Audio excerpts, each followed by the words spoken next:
உதகை அருகே சிங்காரா வனப்பகுதியில் கோடை வெயிலால் மூங்கில் காடுகள் எரிந்து சாம்பலான நிலையில் புலி ஒன்று சோகமாக நடந்து வந்த காட்சி சமூக வலைதளங்களில் வெளியாகியுள்ளது. முதுமலை புலிகள் காப்பகத்திற்கு உட்பட்ட சிங்காரா வனப்பகுதியில் சுற்றி வந்த ஒற்றை புலி மான்களை கடந்து தீக்கிரையான இடத்தில் சோகமாக நடந்து சென்றது. இந்த காணொளி பார்ப்போரின் மனதை உருக்கும் வகையில் அமைந்துள்ளது.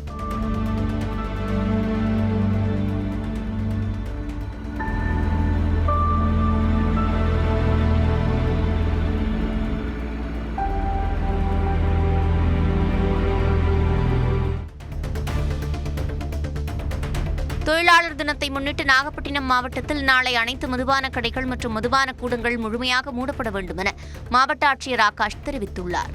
அன்றைய தினம் யாரும் மதுபானம் விற்பனை செய்யக்கூடாது என்றும் விதிமுறைகளை மீறுவோர் மீது கடும் நடவடிக்கை எடுக்கப்படும் என்றும் மாவட்ட ஆட்சியர் எச்சரிக்கை விடுத்துள்ளார்.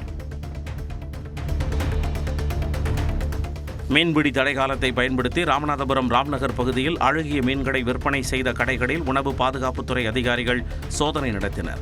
இதில் ஐஸ் வைத்து பதப்படுத்தப்பட்ட 30 கிலோவிற்கும் அதிகமான கெட்டுப்போன மீன்கள் பறிமுதல் செய்யப்பட்டு பினாயில் ஊற்றி அடிக்கப்பட்டன. விதிகளை மீறி சுகாதாரமற்ற மீன்களை விற்பனை செய்த 5 வியாபாரிகளுக்கு அபராதம் விதித்த அதிகாரிகள் இதுபோன்ற செயல்களில் ஈடுபட்டால் கடும் சட்ட நடவடிக்கை எடுக்கப்படும் என எச்சரிக்கை விடுத்துள்ளனர்.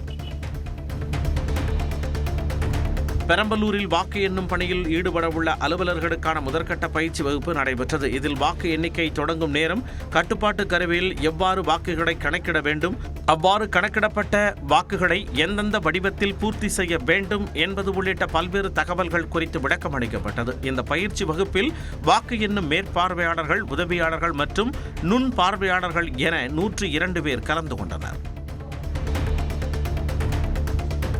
நீலகிரி மாவட்டம் உதகை அருகே உள்ள சர்வதேச பள்ளியின் 168வது ஆண்டு விழாவை முன்னிட்டு ஈக்விஸ்ட்ரியன் எனப்படும் குதிரை சாகச நிகழ்ச்சி நடைபெற்றது. இதில் 10 வயதிற்குட்பட்ட சிறுவர்கள் குதிரை மீது நின்றபடி ஜிம்னாஸ்டிக் செய்தும் 15 வயதிற்கு மேற்பட்ட மாணவர்கள் ஈட்டி மற்றும் வாள் மூலம் இலக்குகளை தாக்கியும் அசத்தினர்.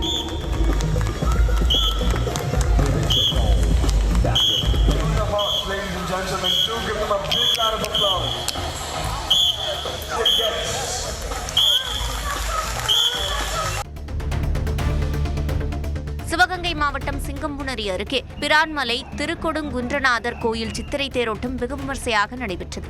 சுவாமிகள் எழுந்தருளிய 5 தேர்களை குன்றக்குடி பொன்னம்பல அடிகளார் வடம் பிடித்து தேரோட்டத்தை தொடங்கி வைத்தார். இதேபோல் தேவக்கோட்டை நகர சிவன் கோயிலில் சித்திரை தேரோட்டம் நடைபெற்றது. சோமாஸ்கந்தர் மீனாட்சி அம்மன் சிறப்பலங்காரத்தில் தேரில் எழுந்தருளச் செய்து பூஜைகள் நடைபெற்றன.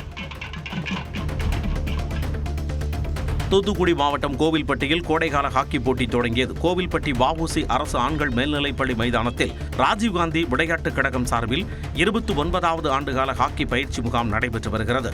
இதில் 80க்கும் மேற்பட்ட பள்ளி மாணவ மாணவிகள் பங்கேற்றுள்ளனர். இந்த பயிற்சி முகாமில் பங்கேற்றவர்கள் 8 அணிகளாக பிரிக்கப்பட்டு இவர்களுக்கான ஹாக்கி போட்டி அடுத்த 2 நாட்கள் நடைபெறுகிறது.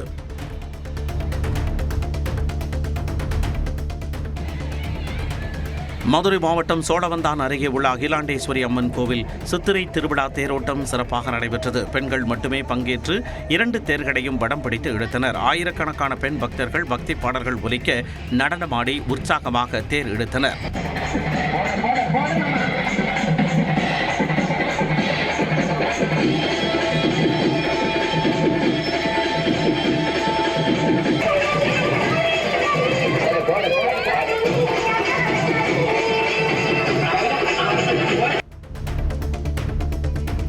சித்திரை மாத பிரதோஷத்தை முன்னிட்டு தஞ்சை பெரிய கோவிலின் பெருநந்திக்கு 12 வகையான திரவியங்களால் சிறப்பு அபிஷேகம் நடைபெற்றது. இதில் ஏராளமான பக்தர்கள் கலந்து கொண்டு சாமி தரிசனம் செய்தனர்.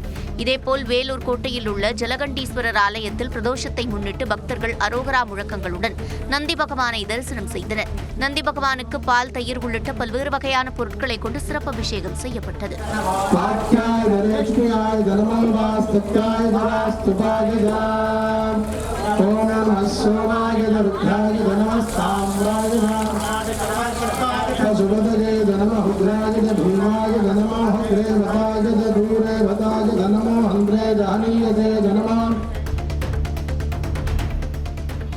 திருவண்ணாமலை அண்ணாமலையார் கோயிலில் சித்திரை மாத வளர்பிறை பிரதோஷத்தை முன்னிட்டு பெரிய நந்தி பகவானுக்கு சிறப்பு அபிஷேகம் நடைபெற்றது. இதில் 5000த்திற்கும் மேற்பட்ட பக்தர்கள் பங்கேற்று நந்தி பகவானை வழிபட்டனர். தேன், பஞ்சாமிர்தம், பால், தயிர், இளநீர், சந்தனம் உள்ளிட்ட பல்வேறு பொருட்களை கொண்டு அபிஷேகம் செய்யப்பட்டது. பின்னர் பல்வேறு விதமான வண்ண மலர்களால் பூமாலை அலங்காரம் செய்து மகாதீபாராதனை நடைபெற்றது.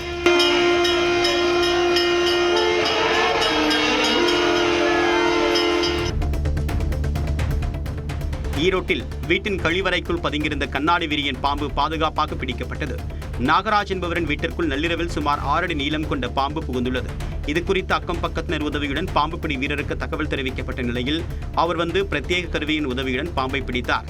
வெயில் காலங்களில் குடியிருப்பு பகுதிகளில் பாம்புகளின் நடமாட்டம் அதிகமாக இருக்கும் என்றும் மக்கள் எச்சரிக்கையுடன் இருக்க வேண்டும் என்றும் பாம்பு பிடி வீரர் அறிவுறுத்தினார். நீலகிரி மாவட்டம் உதகை அருகே தாயை பிரிந்து பிடிபட்ட 2 புலிக்குட்டிகளில் ஒன்று உயிரிழந்த சம்பவம் சோகத்தை ஏற்படுத்தியுள்ளது.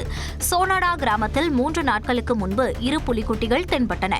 இதுகுறித்து தகவல் அறிந்து அங்கு சென்ற வனத்துறையினர் 2 புலிக்குட்டிகளும் தாயை பிரிந்து தவித்து வருவதை உறுதி செய்தனர். 2 புலிக்குட்டிகளையும் வனத்துறையினர் பாதுகாப்பாக மீட்டு முதுமலை கொண்டு சென்று சிகிச்சை அளித்து வந்தனர். இந்நிலையில் ஒரு புலிக்குட்டி சிகிச்சை பலனின்றி உயிரிழந்ததாக தெரிவித்த வனத்துறையினர் உயிருடன் உள்ள மற்றொரு புலிக்குட்டி வண்டலூர் உயிரியல் பூங்காவிற்கு அனுப்பி வைக்கப்படும் என தெரிவித்தனர்.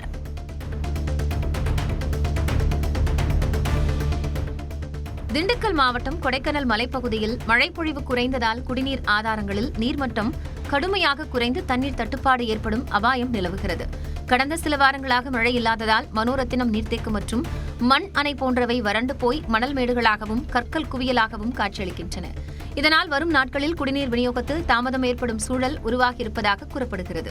இதையடுத்து பொதுமக்கள் தண்ணீரை சிக்கனமாக பயன்படுத்த நகராட்சி நிர்வாகம் அறிவுறுத்தியுள்ளது.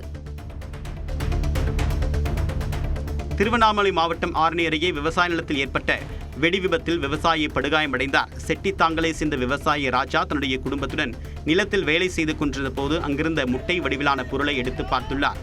அப்போது திடீரென்று அந்த பொருள் வெடித்து ராஜா பலத்த காயமடைந்தார்.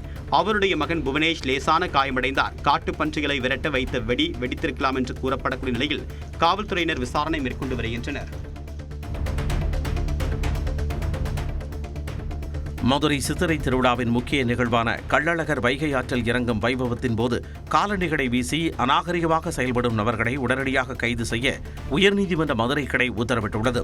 இது தொடர்பான வழக்கில் பக்தர்களின் உணர்வுகளை புண்படுத்தும் இதுபோன்ற செயல்களை ஒருபோதும் ஏற்க முடியாது என தெரிவித்த நீதிபதி விக்டோரியா கௌரி கூட்டத்தை கண்காணித்து தவறு செய்வோர் மீது கடும் நடவடிக்கை எடுக்க காவல்துறைக்கு ஆணையிட்டார். திருத்தணி திரௌபதி அம்மன் கோவிலில் திரௌபதி அம்மன் அர்ஜுனன் திருக்கல்யாணம் வெகு விமர்சையாக நடைபெற்றது. கடந்த 23ஆம் தேதி கொடியேற்றத்துடன் தொடங்கிய இவ்விழாவில் நேற்று நடைபெற்ற திருமண வைபவத்தில் திரளான பக்தர்கள் கலந்து கொண்டு சுவாமி தரிசனம் செய்தனர். வரும் மே 4ஆம் தேதி அர்ஜுனன் தபசு நிகழ்வும் மே 10ஆம் தேதி மாலை புகழ்பெற்ற தீமிதி திருவிழாவும் நடைபெற உள்ளது.